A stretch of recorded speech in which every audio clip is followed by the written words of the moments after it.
चल मानसी, आज मस्त आपण नागपंचमी आहे तर झोक्यावर बसून गप्पा मारूया. हो ना, लहानपणी किती झोक्यावर बसायचं ना, मज्जा यायची. आणि मेहंदी वगैरे, आता तर वेळच नाही मेहंदी वगैरे लावा. अगदीच. हो ना. बरं मानसी, आज एक गोष्ट सांग नागपंचमी निमित्त.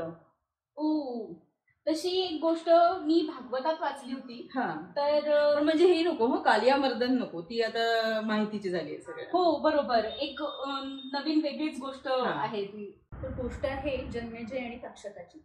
तर अर्जुनाचा पणतू आणि परीक्षिताचा नातू म्हणजे जन्मेजय. त्याला जेव्हा कळलं की आपल्या वडिलांचा मृत्यू हा सर्पदंशाने झालेला आहे आणि तक्षक नावाच्या सर्पानी आपल्या वडिलांचा घात केला आहे, असं जेव्हा त्याच्या लक्षात येतं तेव्हा तो म्हणतो की आता मी सगळ्या सर्पांना अग्निकुंडामध्ये हवन करून टाकेन. तर त्या अग्निकुंडासाठी त्यांनी ब्राह्मणांसह एक यज्ञ आरंभिला आणि त्या यज्ञामध्ये जवळजवळ मोठे सर्प सगळे येऊन त्या अग्नीमध्ये येऊन भस्मसात व्हायला लागले. आणि मग बराच वेळ झाल्यानंतर सुद्धा जेव्हा परीक्षिताचा जो मुलगा आहे जन्मेजय, त्याच्या लक्षात आलं की तक्षक अजून येऊन आपल्या अग्निकुंडामध्ये भस्मसात झालेला नाहीये, तेव्हा त्याला प्रचंड राग येतो आणि तो ऋषींना म्हणतो की अजून कसं काय हा तक्षक आपल्या अग्निकुंडामध्ये नाही आलेला आहे. असं म्हटल्यावर त्याला ऋषी सांगतात की तक्षक हा इंद्राला शरण गेलेला आहे आणि तो त्याच्या पाठीमागे बसल्यामुळे तो ह्या आपल्या यज्ञामध्ये येत नाहीये. असं त्याला संरक्षण मिळतं. इंद्राचं संरक्षण मिळतंय आणि त्याच्यामुळे तो आपल्या यज्ञाचा काही त्याच्यावर परिणाम होत नाहीये. असं जेव्हा त्याला कळलं तेव्हा तो ऋषींना म्हणतो की मग तुम्ही इंद्रासह तक्षकाला बोलवा, आपण इंद्रासह त्याची आहुती देऊया.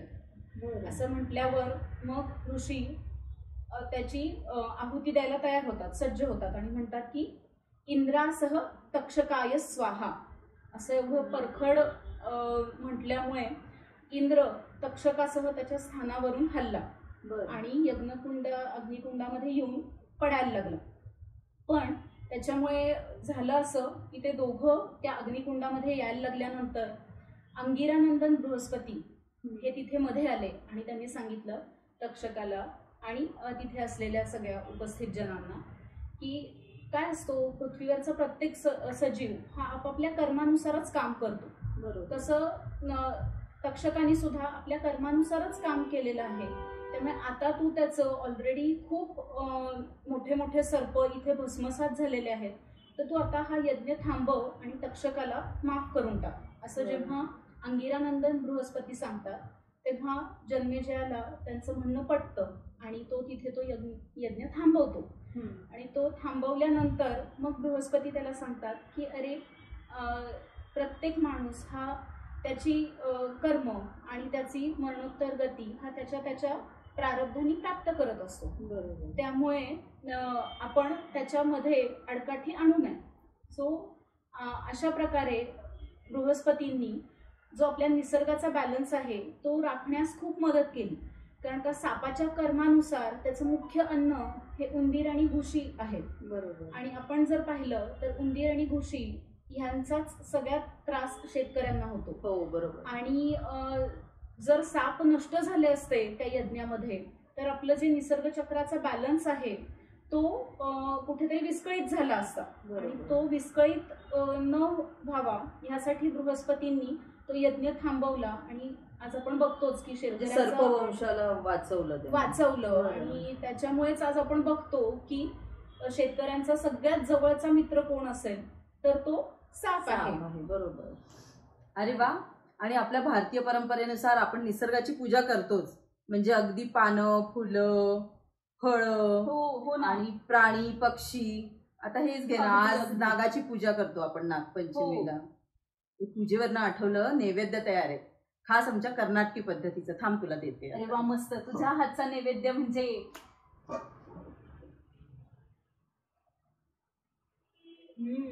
मस्त झाले, खूपच छान. काय काय घातलंयस ग? अगं ह्याच्यात मेन म्हणजे आधी आपल्या पंढरपुरी डाळ्या असतात त्याचं मेन करतात आणि सुकं खोबरं भाजून, खसखस भाजून आणि थोडे तीळ भाजून आणि गुळ असं सगळं करतात. पण आता ह्याच्यात जे फुटाणे खोबरं आणि खसखस आहे ना तर आपण मागच्या व्हिडिओमध्ये जे पाहिलं होतं वर्षा सुदीप नियमच, तर त्याच्यात जी तुमची जठराग्नी मंदावलेली असते त्याच्यामुळे पावसाळ्यात ना बऱ्याच जणांना कॉन्स्टिपेशनचा त्रास होतो. पण ह्याच्यात घातलेले जे 3 महत्वाचे तू पदार्थ सांगितलेस, खसखस, खोबरं आणि फुटाण्याची डाळ, बरोबर, या तिघांमुळे कॉन्स्टिपेशन कमी व्हायला मदत होते. अरे वा. त्यामुळे कदाचित ह्या पावसाळी हवेला हे लाडू मुद्दामून नैवेद्याला दाखवत असतील. माझी आत्या खूप छान करते हे लाडू. हो, खूपच मस्त झाले. आज नागपंचमी असल्यामुळे नागपंचमी स्पेशल कर्नाटकातले तंबिट्टू उंडी म्हणजे तंबिटाचे लाडू करणार आहोत. आता त्याच्यासाठी लागणारं साहित्य आहे मेन म्हणजे पंढरपुरी डाळ्या, काही काही जण त्याला डाळं पण म्हणतात, तीळ, खसखस, वेलची पावडर, किसलेलं सुकं खोबरं, किसलेला गूळ आणि तूप. आता आपण ना इथे गॅस सुरू केला आहे, कढई तापायला ठेवले.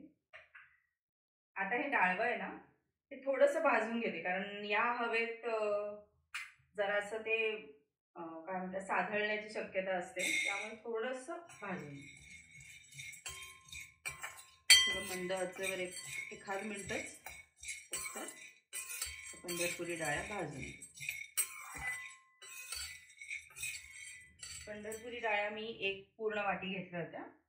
आता हे पाव वाटी तीळ. तीळ चांगले तडतडेपर्यंत आणि थोडे ब्राउनिश होईपर्यंत आपण भाजून घेऊया. हे साधारणतः पाव कप सुकं खोबरं, हे पण छान तांबूस रंगाचं होईपर्यंत भाजून घ्यायचं. ह्यात ना काही काही जण तांदूळ पण टाकतात, 1 पाव कप, म्हणजे कर्नाटकातल्या काही भागात टाकतात, पण आमच्याकडे आम्ही नाही टाकत. हे बघ छान असा तांबूस रंग आलेला आहे. आपण काढून घेऊ. आता ही 2 टेबलस्पून खसखस घेतली, ती भाजून घेऊ.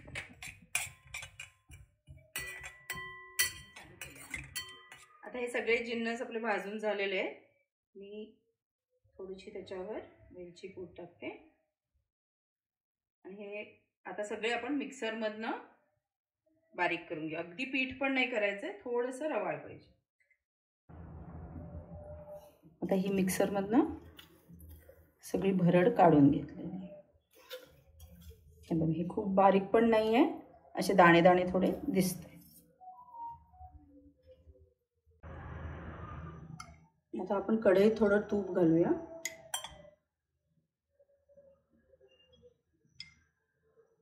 मी साधारणतः 2 ते 3 टेबलस्पून तूप घेतलं. त्यात हा 1 कप पूर्ण गूळ घालते. तर मला खूप गोड आमच्याकडे आवडत नाही, त्यामुळे मी हे घेतलेलं आहे. तुम्ही प्रमाण वाढवू शकता तुमच्या सगळे. आता हे असा गूळ पूर्ण विरघळेपर्यंत गरम करून घ्यायचं.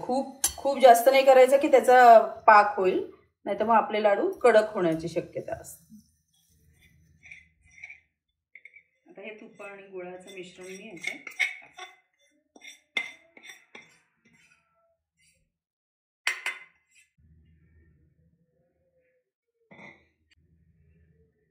आता साधारणतः हे कोमट असतानाच कालवून घेऊया आपण. पूर्ण एकजीव करायचं आहे. आता हे एवढं झालंय तरी पण थोडे कोरडे वाटतंय, तर मी यात थोडंसं तूप घालून घेते, जेणेकरून आपल्याला लाडू व्यवस्थित वळता येते. 2 टीस्पून परत मी तूप घातलेलं आहे.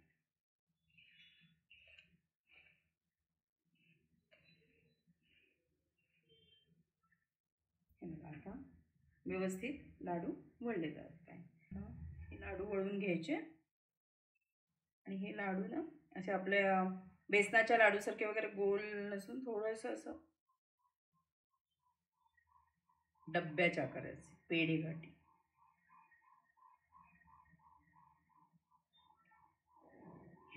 इथे मी ऑर्गॅनिक गूळ वापरला आहे, त्यामुळे आपल्या लाडवाला थोडासा ब्राउनिश कलर आला आहे, नाहीतर ते पिवळसर असतात हे लाडू. आणि आता ह्यावर तुम्हाला डेकोरेशनसाठी काही बदाम पिस्ताचे काप लावायचे असेल तर लावू शकता.